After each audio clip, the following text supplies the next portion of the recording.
Hindi kaya kabit siya? Baka pokpok siya. Hay, grabe. Kapal ng mukha niya.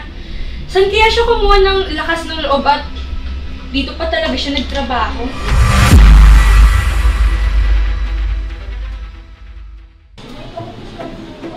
Sir, mababa na naman yung mga sales natin dito. 10% na yung bumababa sa atin. Hindi naman yung sinasabi ng mga investors natin. Tignan mo na naman, bumababa na naman tayo ng mga sales. Sir! Anong gagawin namin dito? Bumababa na yung mga sales. Malulugi kami dito. Anong gagawin namin? Wala na ako ng pera. Diyos ko. Wala na akong sasahurin. Sir! Sir! Ang gagawin namin dito, wala na ako ng sawa, wala na ako birthday ko pa next week. Anong gagawin ko dito? Ubus na ito, di pa ako sinagot.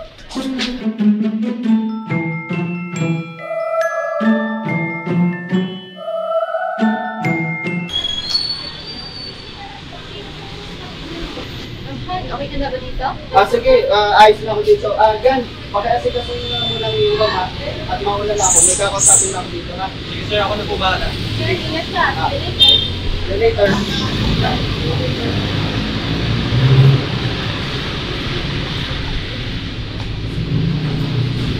Sir Gerard? Delia? Sir, yes. Oh, kamusta? Ito po, okay na naman po. Kapag po nga po pala sir, sinasali ko. Nagkakabalaan ko kayo. Sa ngayon sir, nag-aalaga po muna kami dalawang anak.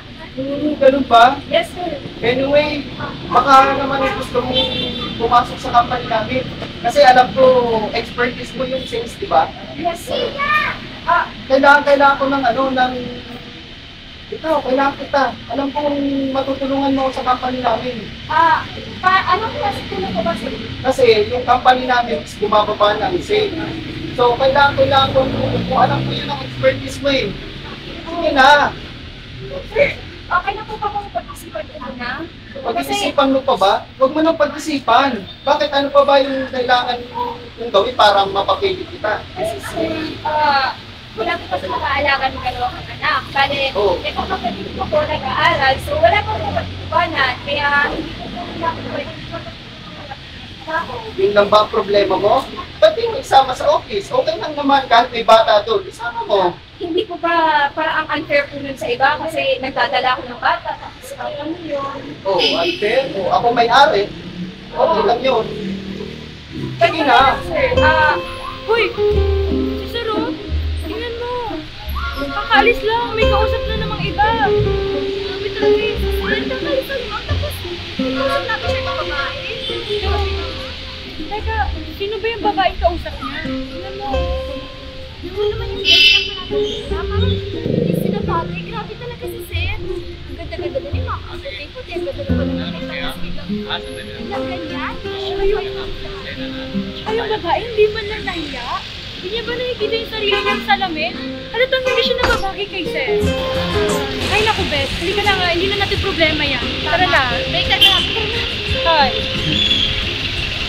Huwag mo nang pag-isipan sila. Kailangan kita doon. Sige na. Tatanggap mo sir. Kailan ko kaya yung simula? Bukas na bukas. Bukas agad, sir? Oo, sige na. Pupuntakin kita kagad ha. Punta ka kagad sa office bukas ha. Ano? Yun ha. Dim na ha. Bukas ha. Nandun ka sa office. Punta tayo doon sa office ha. Sige. Bye. Ingat. Thank you, sir.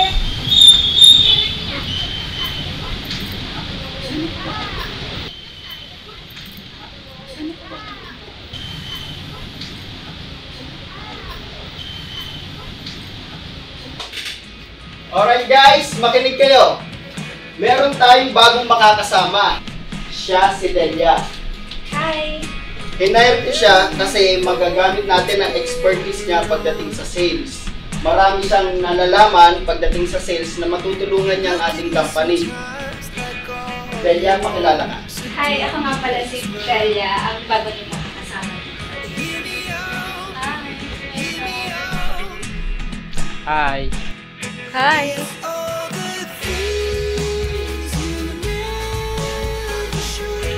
Hi, good morning. Alright, back to work.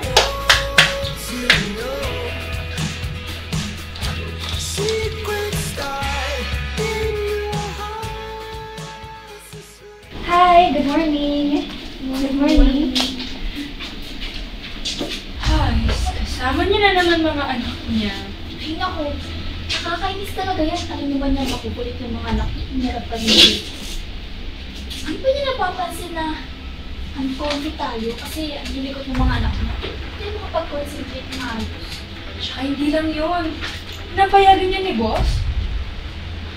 Alam mo, sa tingin ko, parang sila yung usap-usapan dito.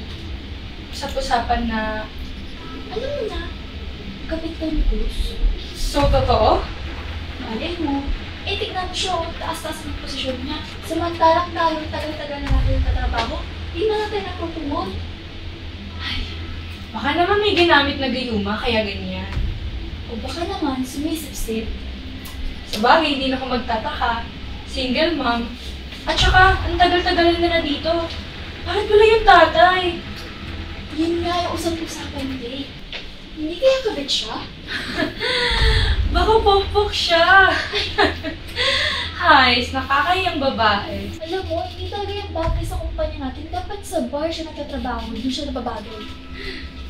Pokpok lang mga nababagay sa bar. Oh, ayun naman siya, di ba? Grabe, nakakaya naman kung ganun siya, di ba? Kawawa yung mga anak niya. Shh! Oh! Anong tingin-tingin mo dyan? Puro kay chismis. Nakakainis. Nangingilam pa. Dumagdag na naman. Mga anak, gusto niyo ba ng juice? Opo. Ikaw ano? Ayaw mo bakit? Ayaw mo ng juice? Meron ako dito. Di ba favorite mo yung apple? Ito. Sandali lang ha.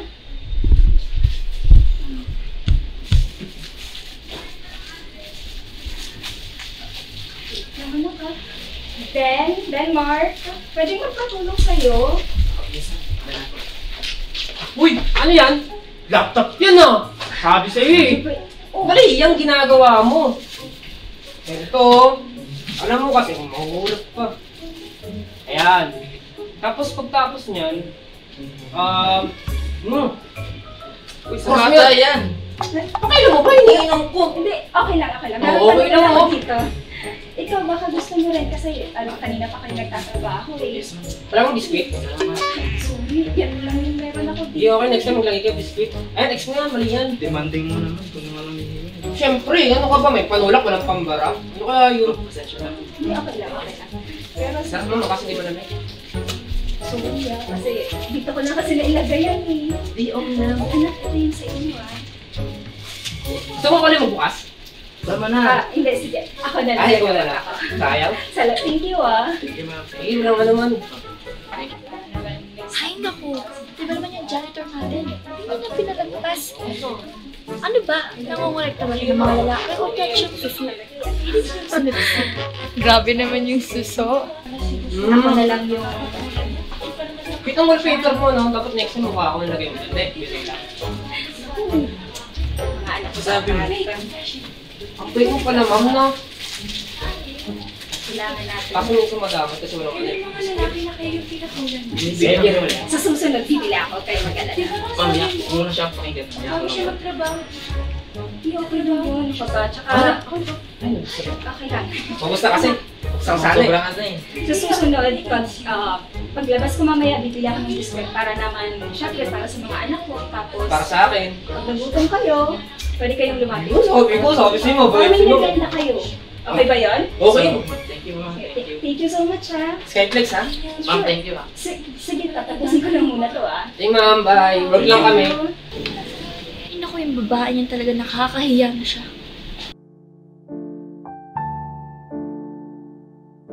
Pinatawag ko kayong lahat dahil may nababalitaan ako. Clarice, kamusta ang sales natin?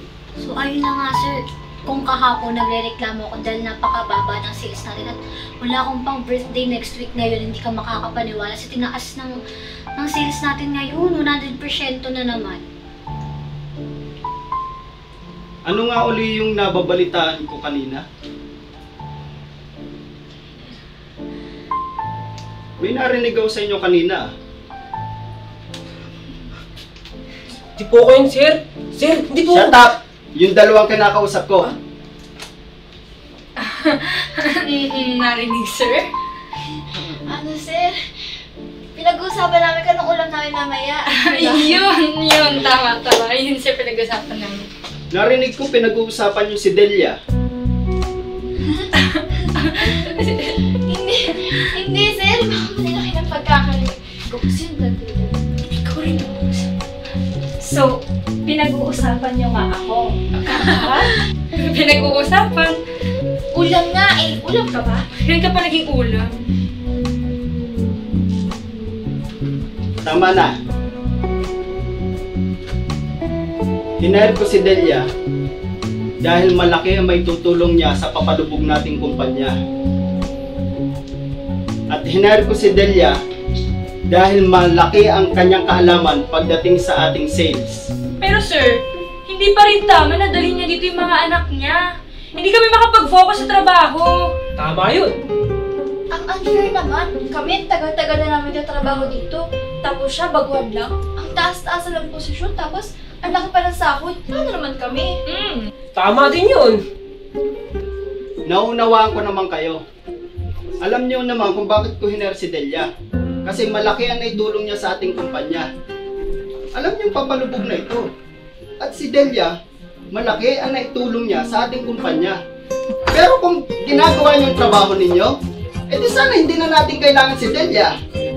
Pasensya na kung tinadala ko dito yung anak ko kasi nahihirapan din naman ako eh. Wala akong mapag-iwanan. Asan yung tatay? Ayun, hindi na kontento sa isa kaya naghanap ng iba. Bakit hindi ka kumuha ng yaya? Gustuhin ko mang kumuha ng kasambahay para mag-alaga sa mga anak ko. Wala naman akong malapit na kamag-anak dito na pwede kong hinga ng tulong.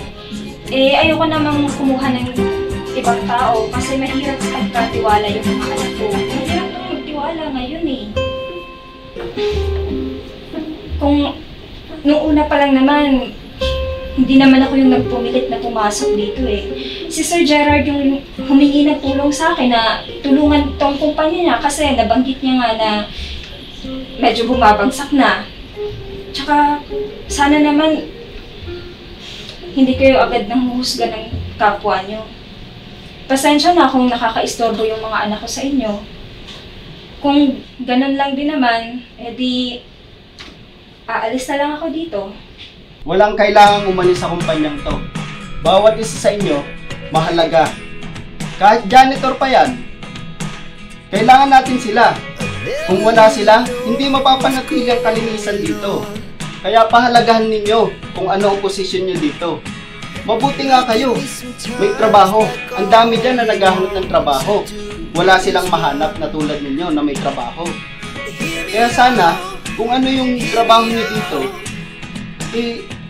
gawin yung responsibilidad ninyo. Kasi para sa kumpanya din naman natin ito eh. Tama yun. Kung hindi dahil dito, at hindi rin dahil sa inyo, hindi magiging maganda ang kumpanya natin. Bawat isa sa inyo, ay nagpapasalamat ako dahil sa inyo, malaki ang naitulong nyo sa ating kumpanya. At sana, hindi na maulit ang ganitong sitwasyon. Humingi kayo ng tawad kay Delia. Sorry talaga, Delia. Okay lang yan. Hayaan na natin yun. Pero sa susunod, huwag na lang agad tayo sa kapwa natin ha.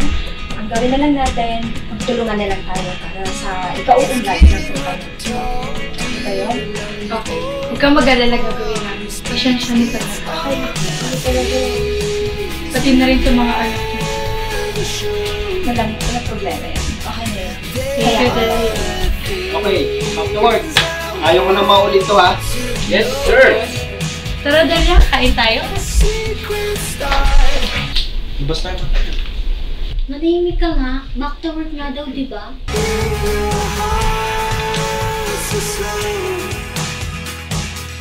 But if you don't wanna tell me now, I guess I'll never know. Here we go, turning all the wrongs into rights. could take me there.